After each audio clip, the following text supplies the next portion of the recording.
साल था 1989।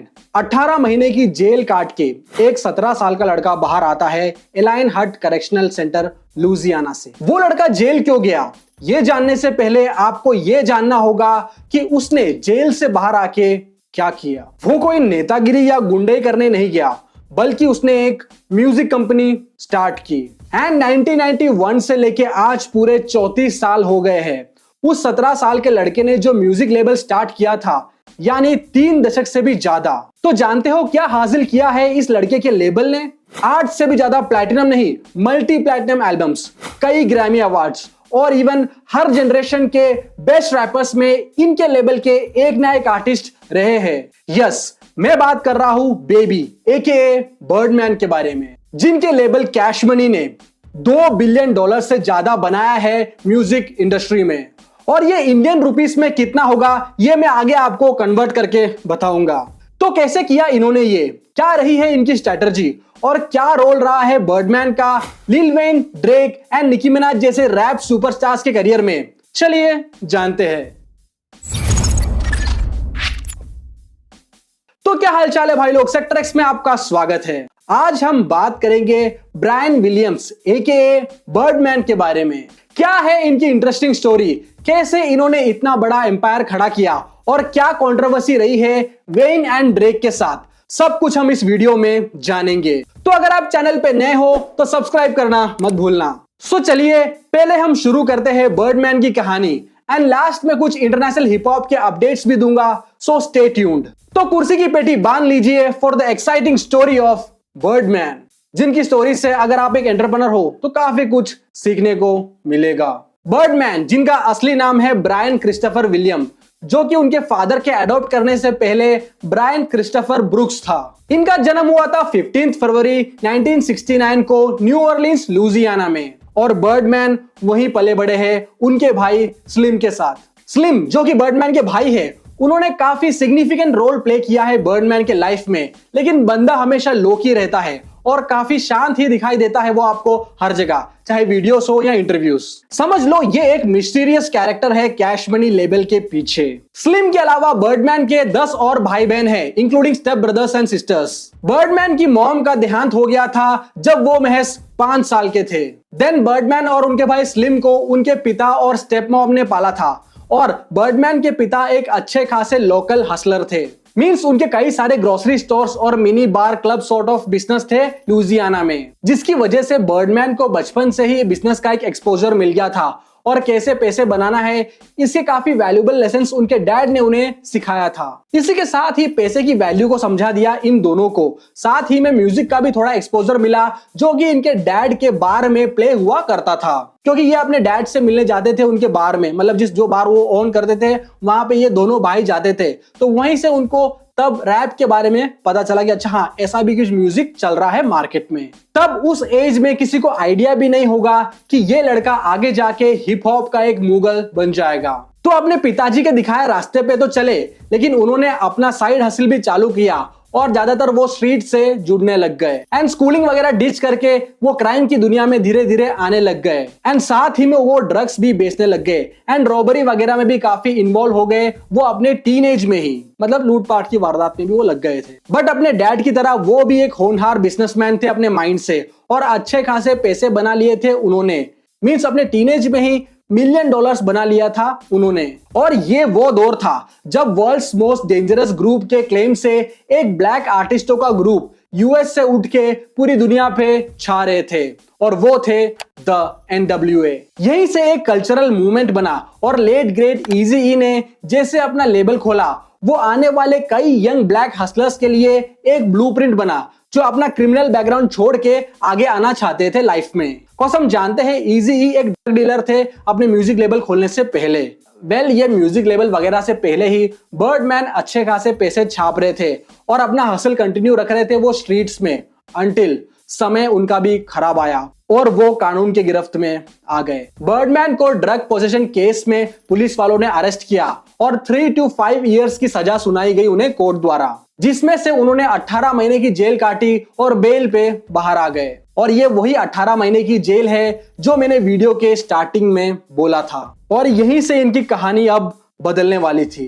बर्डमैन ने अपने इंटरव्यूज में बताया कि कैसे ये जेल का टाइम उनके लाइफ को हमेशा के लिए बदल के रख दिया है और वो लाइफ में एक अलग पर्सपेक्टिव से ही अपनी चीजों को देखने लग गए हैं। जेल से बाहर वो इतने पैसों में खेल रहे थे और इधर एक तरफ जेल के अंदर बर्डमैन ने एक अलग ही दुनिया देखी। इसी दौरान जेल के अंदर बर्डमैन ने बाइबल पढ़ा और वो गॉड से और कनेक्ट हो गए। ये उनका कहना था कि जेल के अंदर वो एक कॉलेज की तरह महसूस कर रहे थे कि हाँ, मैं लाइफ में कॉलेज तो नहीं गया हूँ, बट जेल ही मेरा कॉलेज है जिसने बहुत कुछ सिखाया है उन्हें रियल लाइफ में। When I was incarcerated, I learned about God.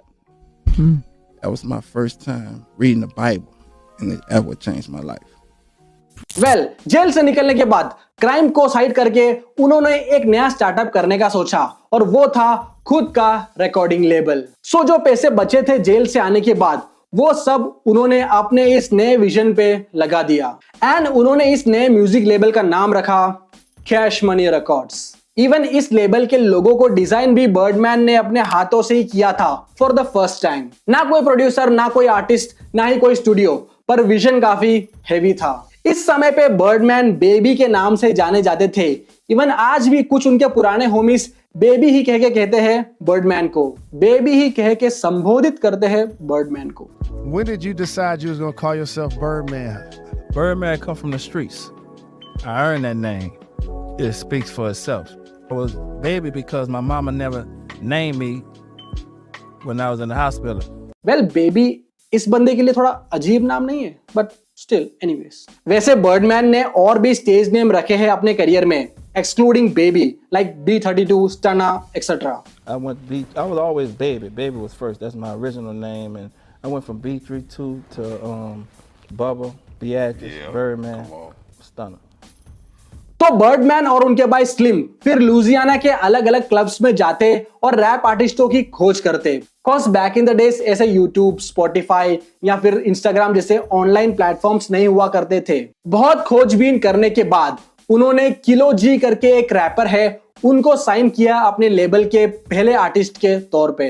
तो कहीं लिख के रख लो, ये क्वेश्चन मैं आगे तुमसे पूछूंगा कि बर्डमैन और स्लिम ने पहले आर्टिस्ट के तौर पे किसको साइन किया था अपने लेबल कैश मनी में। इट्स किलो जी। और द स्लीप वॉकर करके एक एल्बम ड्रॉप किया 1992 में। वेल, ये एल्बम इतना कोई चला नहीं, बट ऐसे फिर धीरे धीरे और भी आर्टिस्टों को रिक्रूट करने लगे एंड प्रोजेक्ट्स वगैरह ड्रॉप करने लगे। उसके बाद फिर बर्डमैन के एक फ्रेंड और एक लोकल डीजे जिनका नाम मैनी फ्रेश है, उनको लेबल का ऑफिशियल म्यूजिक प्रोड्यूसर बनाया इन लोगों ने, और यहां से एक अलग ही मोमेंटम पकड़ लेता है इनका लेबल। एंड और भी कई आर्टिस्टों को साइन करके अच्छे खासे गाने वगैरह निकालने लग गए थे। 1994 आते आते कैश मनी रिकॉर्ड्स अच्छा खासा फेमस हो जाता है साउथ साइड में, जबकि मेन स्ट्रीम में स्टिल ईस्ट कोस्ट और वेस्ट कोस्ट चालू था यूएसए में। मतलब एक तरफ सोचो मेन स्ट्रीम में east coast, west coast, Biggie, Tupac वगैरह चल रहा था, और यहाँ पे साउथ में ये लोग अलग ही धूम मचा रहे थे, और इनफैक्ट लोग भी काफी कनेक्ट हो रहे थे इन लोगों से। पर 1995 में बर्डमैन को एक 12 साल का लड़का मिलता है और उसके टैलेंट एंड कॉन्फिडेंस की वजह से उस लड़के को वो साइन कर लेते हैं तुरंत as the youngest artist in the label, और वो लड़के का नाम था ड्वेन कार्टर एकेए लिल वेन। ऐसे करते करते और भी आर्टिस्ट आए जैसे बीजी, जो कि काम से लौट रहे थे और रास्ते में मिल गए थे उनको बर्डमैन, एंड बर्डमैन जानते थे कि इस आर्टिस्ट में काफी टैलेंट है, और उन्होंने बीजी को काम से रिजाइन करवाया और अपने लेबल में जोड़ा। तब न्यू ऑरलीन्स में बाउंस रैप का चलन था और कैश मनी के आर्टिस्ट मैनी फ्रेश के प्रोडक्शन में अच्छा खासा चल रहे थे इस जॉनर में, एंड हजारों कॉपीज ये सोल्ड कर रहे थे जो भी एल्बम्स ये ड्रॉप कर रहे हैं। लेबल में इंडिविजुअल आर्टिस्टों के अलावा ग्रुप्स बने और डुओस भी काफी फॉर्म हुए, लाइक बर्डमैन और मैनी फ्रेश मिल के बन गए द बिग टाइमर्स। लिल टर्क, जुवेनाइल, बीजी और लिल वेन मिलके बन गए the hot boys. Lil Wayne, the kid kid, गड़ा गड़ा, यंग यो जैसे आर्टिस्ट मिलके बन गए squad up, and etcetera etcetera, ऐसे और भी छोटे छोटे ग्रुप्स और डुओस। अभी तो लेट 90s का ही दौर चल रहा था, तब ही इतना सक्सेस पा लिया था इनके इस लेबल ने, एंड अभी तो यंग मनी का इजाद होना भी बाकी था। सो इस दौरान अच्छे खासे पैसे बनाने लग गए थे बर्डमैन, पर कैश मनी लेबल पर आर्टिस्टों को ऐसा कुछ खास पैसा मिल नहीं रहा था। और 1995 के बाद लिल स्लिम जैसे आर्टिस्टों ने कैश मनी रिकॉर्ड्स को छोड़ दिया और उनके पीछे पीछे और भी कुछ आर्टिस्ट गए। बट लिल स्लिम इस डिसीजन को आज भी रिग्रेट करते हैं। उनका कहना है कि अगर वो कैश मनी में रुकते तो आज शायद लोग उन्हें और जानते। एंड अब आलम ऐसा हो गया था कि बड़े बड़े लेबल्स ईस्ट कोस्ट और वेस्ट कोस्ट से हट के south side American rap game में भी घुसना चाहते थे। कॉज साउथ के ये independent labels Cash Money and No Limits वगैरह काफी हाइप में थे। सो यूनिवर्सल म्यूजिक जैसे म्यूजिक इंडस्ट्री जायंट ने अप्रोच किया बर्डमैन को कि वो डिस्ट्रीब्यूशन डील करना चाहते हैं उनके लेबल के साथ। बट बर्डमैन नहीं माने। सब लोग तब कोस रहे थे बर्डमैन को कि ये गलत किया, कि यूनिवर्सल म्यूजिक को कौन मना कर सकता है। But little did we know Birdman का ये एक क्लेवर मूव था और 6 महीने के निगोशिएशन करने के बाद मार्च 1998 को $30 मिलियन डील साइन किया यूनिवर्सल म्यूजिक ग्रुप के साथ बर्डमैन ने। $30 मिलियन यानी आज के करीब 260 करोड़ रुपए से भी ज्यादा। और ये डील करा था 80-20 रेशियो में कि जो कमाई होगी उसका 80% हिस्सा कैश मनी को मिलेगा और 20% था यूनिवर्सल का।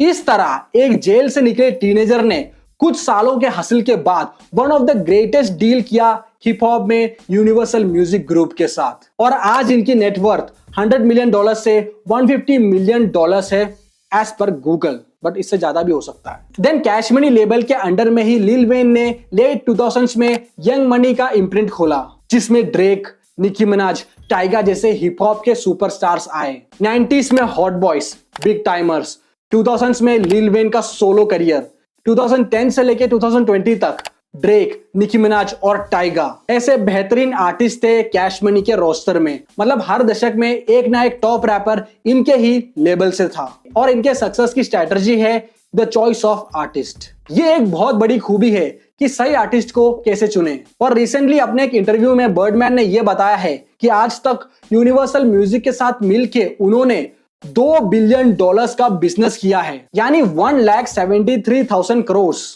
रुपए में। डैम। और इसमें से बर्डमैन ने $1 बिलियन तो लिल वेन, ड्रेक और निकी मिनाज के बीच बांटा है और बाकी rest of the artist. We've been getting money for 23 years from Universal. Them checks must be looking crazy. Just to keep it G with you, bro, I done made $2 billion with Universal. With Universal? Yeah. Two, $1 billion of the dollars I broke down with Wayne, Drake, and Nicki. and now is Drake still signed to Cash Money? Are they all three still technically We're in signed? business together for life. पर controversy यहां भी उठी थी। Lil Wayne ने 2015 में ये allegation लगाया था कि बर्डमैन उनको उनके हक के पैसे नहीं दे रहे हैं एंड ऑल। देन मामला कोर्ट में भी जा पहुंचा, but nothing really crack down. और एंड में बर्डमैन ने ये मामला भी सुलझा दिया। Well, big money never comes clean, ये कहावत यहां पे सटीक बैठ रहा है। बर्डमैन वर्सेस लिल वेन तो खैर एक अलग ही टॉपिक है। वैसे फिर ड्रेक की बात किया जाए तो बर्डमैन का कहना यह है कि वो ड्रेक के साथ फॉरएवर बिजनेस में है। I don't know what that means, पर ड्रेक ने कभी भी बर्डमैन के खिलाफ कुछ भी नहीं बोला है और ना ही ऐसा कुछ मनमुटाव हुआ है इन दोनों के बीच में। And now is Drake still signed to Cash Money? Are they all three still technically We're in signed? business together for life. Okay. Okay. It's a long time. When you cutting checks like that, ain't no nigga going nowhere. Alright. Money long, nigga strong. That's same goes with Nicki Minaj as well. हाँ, Tyga को पैसे से related कुछ issues हुए थे cash money label से और थोड़ा बीफ भी हुआ था। बस यही सब कंट्रोवर्सीज हुई है बर्डमैन की। बट रेस्पेक्ट और पैसा काफी छापा है उन्होंने। रेस्पेक्ट। एक बहुत ही फनी इंसिडेंट बताता हूं मैं कि एक बार एक इंटरव्यू के दौरान बर्डमैन आए और उन्होंने बस ये बोला, put some respect on my name. Respect भी नहीं, रेस्पेक्ट। और वो हिप हॉप हिस्ट्री का सबसे छोटा इंटरव्यू था और ये बोल के वो निकल गया वहां से। That's it. मतलब दैट्स वेरी स्ट्रेंज। और ये काफी मीम भी बना था उस टाइम पे। I just come to let y'all know, stop, put some respect on my name. You understand me? When y'all saying my name, put some respect on them. I'm talking. Let's rock. All right. And अभी भी वो game में उतने ही relevant है। And हो सकता है कि 2020 से 2030 के बीच अब हमें वो कुछ और नए आर्टिस्ट इंट्रोड्यूस करवाए। लेट्स वेट एंड सी। तो ये था भाई लोग उस व्यक्ति की कहानी जिसने हिप हॉप से $2 बिलियन जनरेट किया है। ऐसे ही स्टोरीज से आप भी इंस्पायर रहना हिप हॉप से। तो बर्डमैन की कहानी को यहीं वाइंड अप करके अब बढ़ते हैं हम सीधा इंटरनेशनल हिप हॉप अपडेट्स की ओर। तो पहला अपडेट है प्लेबॉय कार्टी और द वीकेंड का गाना टाइमलेस का 1 बिलियन स्ट्रीम्स कंप्लीट हो चुका है स्पॉटिफाई पे। एंड अपने हनुमान काइंड का नया प्रोजेक्ट मानसून सीजन ड्रॉप हो चुका है, जिसमें डेंजिल करी और एसैप रॉकी जैसे बड़े बड़े नाम हमें देखने को मिल जाएंगे। चेक मारना, बहुत सिक साउंड कर रहा है ये प्रोजेक्ट। और कान्ये भैया इस साल अपना एल्बम बुली ड्रॉप कर सकते हैं सितंबर 26 तक, ऐसे न्यूज आ रहे हैं। तो ये था भाई लोग आज का वीडियो। आप लोग अपना ओपिनियन कमेंट करके जरूर बताना, और अपने चैनल पे नए हो तो सब्सक्राइब करना मत भूलना।